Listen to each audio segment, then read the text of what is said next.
Warahmatullahi wabarakatuh. Alhamdulillah. Alhamdulillahirabbil alamin wassalatu wassalamu ala asyrafil anbiya'i wal mursalin sayyidina wa maulana Muhammadin wa ala alihi wa sahbihi ajma'in amma ba'du. Selamat pagi anak-anak semuanya. Apa kabar? Semoga dalam keadaan sehat selalu, tetap semangat belajarnya untuk masa depan yang lebih baik. Anak-anak semuanya, sebelum kita memulai pembelajaran, mari sama-sama kita membaca suratul Fatihah agar apa yang kita pelajari senantiasa dimudahkan oleh Allah Subhanahu wa taala. Kita juga berdoa agar Allah Subhanahu wa taala menganugerahkan kepada kita pemahaman yang kuat, ilmu yang bermanfaat. Rabbi zidni ilma warzuqni fahma. Kita membaca suratul Fatihah. Ala hazini al-Fatihah.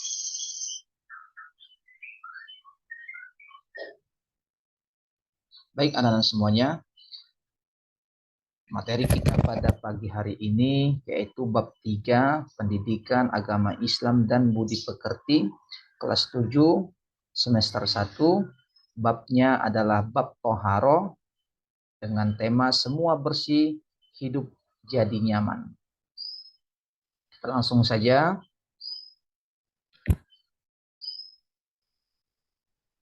Sebelum kita memulai pembelajaran, kita pahami dulu kompetensi dasarnya, yaitu memahami ketentuan bersuci dari hadas dan najis sesuai dengan syariat Islam. Adapun tujuan pembelajaran yang ingin kita capai ada 3 kurang lebihnya. Yang pertama adalah setelah mendengarkan penjelasan, siswa dapat menjelaskan kembali tentang pengertian toharo dengan baik dan benar. Kemudian yang kedua, mendengarkan penjelasan guru, siswa dapat menjelaskan kembali apa yang dimaksud dengan hadas, apa yang dimaksud dengan najis dengan baik dan benar. Serta yang terakhir, tujuannya adalah setelah memperhatikan tampilan-tampilan materi dalam bentuk PPT yang Bapak sampaikan, siswa mampu mengklasifikasikan jenis-jenis hadas dan najis beserta cara mensucikannya dengan baik dan benar. Langsung saja anak-anak semuanya, berbicara masalah toharo, tentu kita akan memahami terlebih dahulu apa itu pengertian toharo. Di sini ada secara bahasa. Toharo diambil dari bahasa Arab toharotun, berasal dari bahasa Arab yang artinya bersih, bisa juga bermakna kebersihan atau bersuci.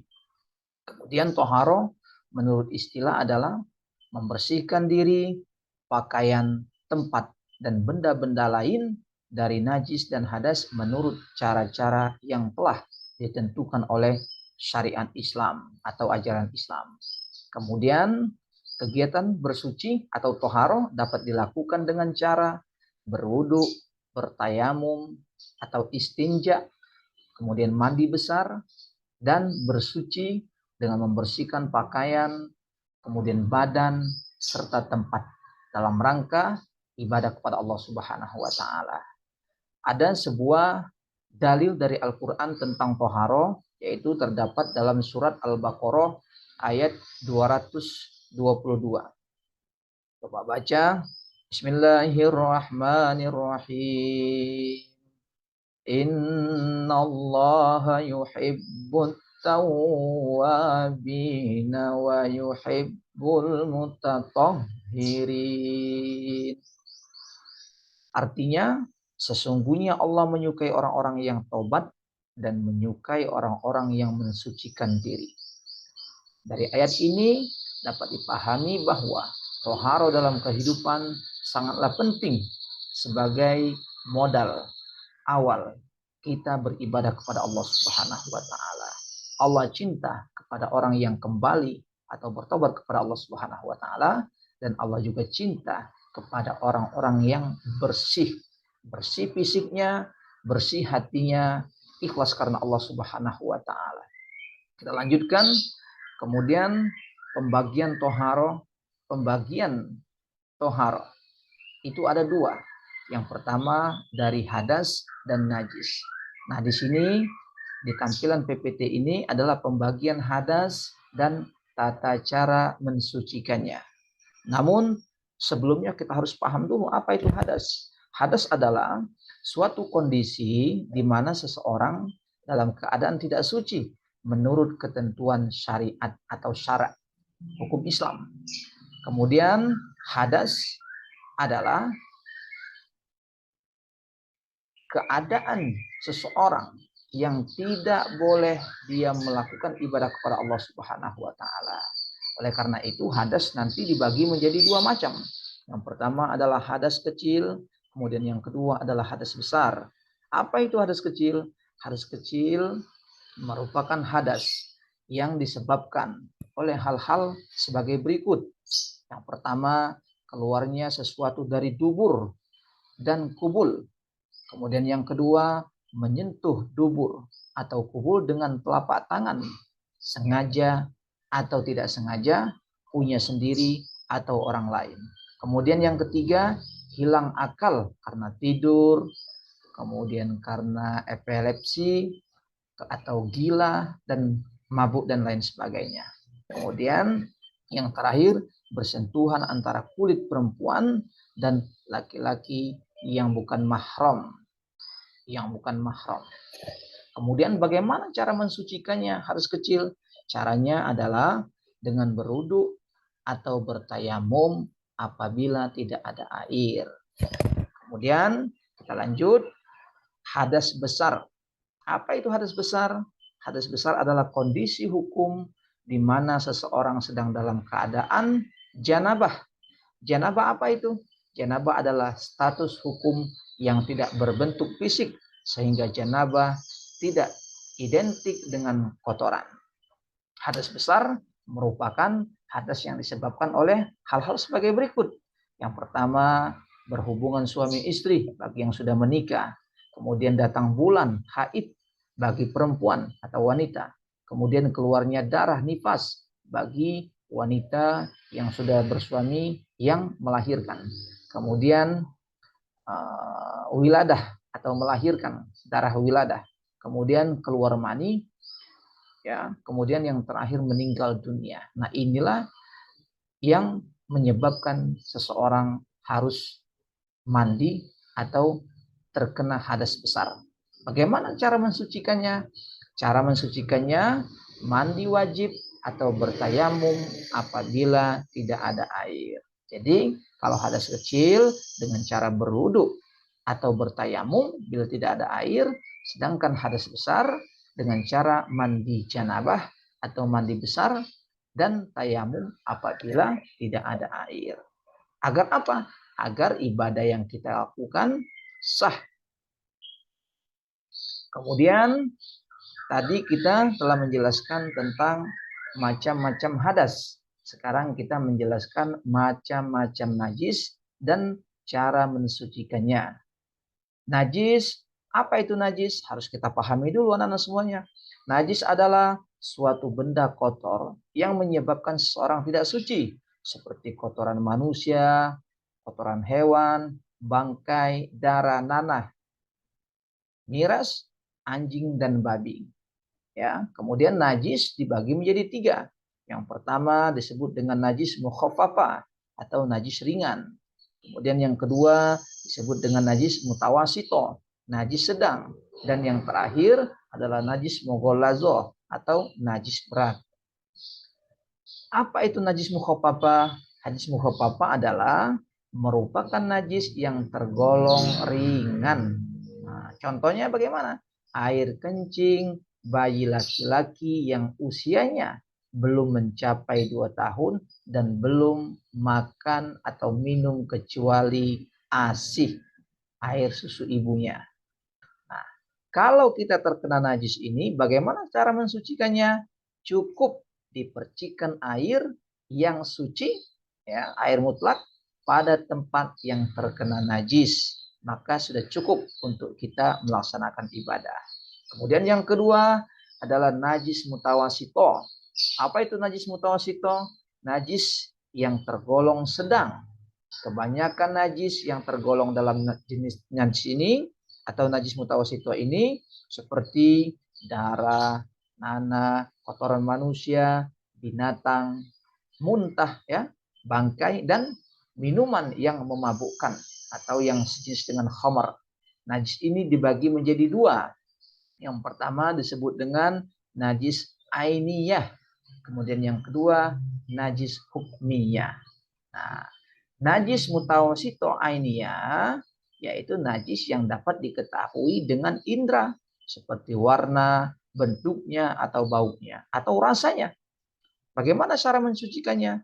Yaitu dicuci dengan air yang mengalir sampai hilang warna, bentuk, bau, dan rasanya. Nah, itulah cara mensucikan najis mutawasito. Kemudian yang kedua, najis mutawasito yang berbentuk hukmiyah, yang jenisnya hukmiyah, yaitu najis yang tidak dapat diketahui dengan indera, seperti warna, bentuk, bau, atau rasanya. Namun kita yakin najis tersebut ada, seperti percikan air kencing pada celana yang sudah kering. Bagaimana cara mensucikannya? Dicuci dengan air yang mengalir tanpa harus hilang warna, bentuk, bau, dan rasanya. Kenapa? Karena memang najis ini tidak nyata. Kemudian kita lanjutkan, yaitu ada 3 alat untuk bersuci. Yang pertama, air. Yang kedua, batu. Dan yang ketiga adalah tanah atau debu.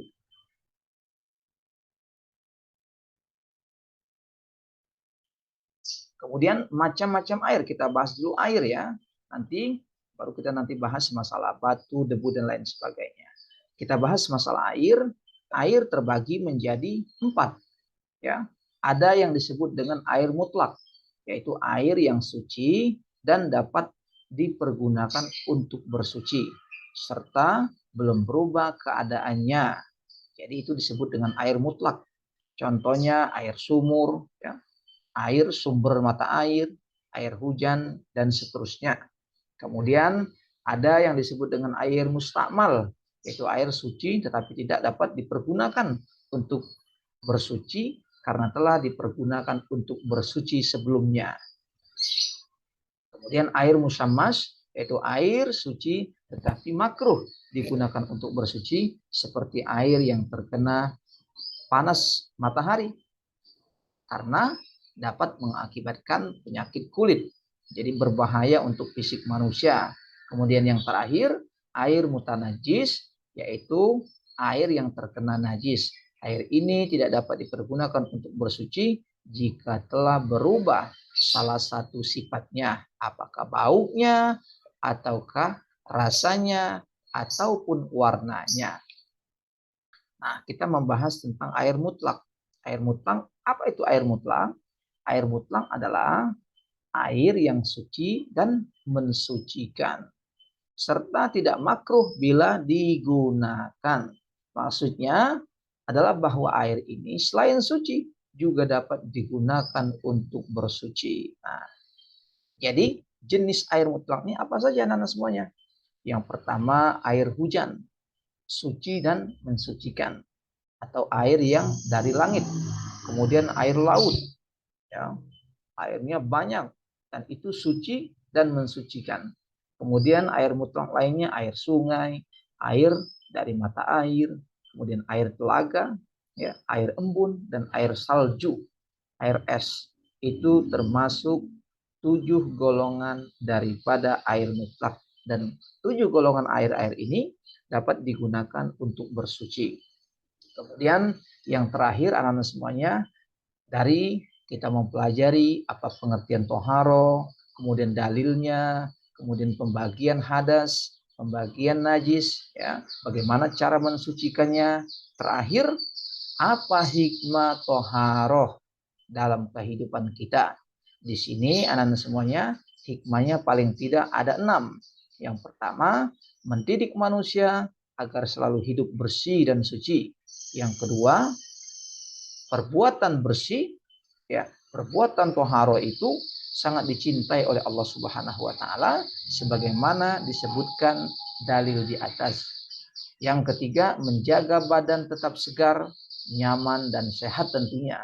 Kemudian yang keempat, memelihara keindahan, karena dengan bersih itu indah. Kemudian yang kelima, memelihara keimanan dan keislaman. Bahkan disebutkan dalam satu makalah, an-nazafatu minal iman, bahwa kebersihan itu bagian daripada iman, tidak bisa terlepas. Kebersihan fisik atau kebersihan lahiriah ataupun kebersihan batiniah.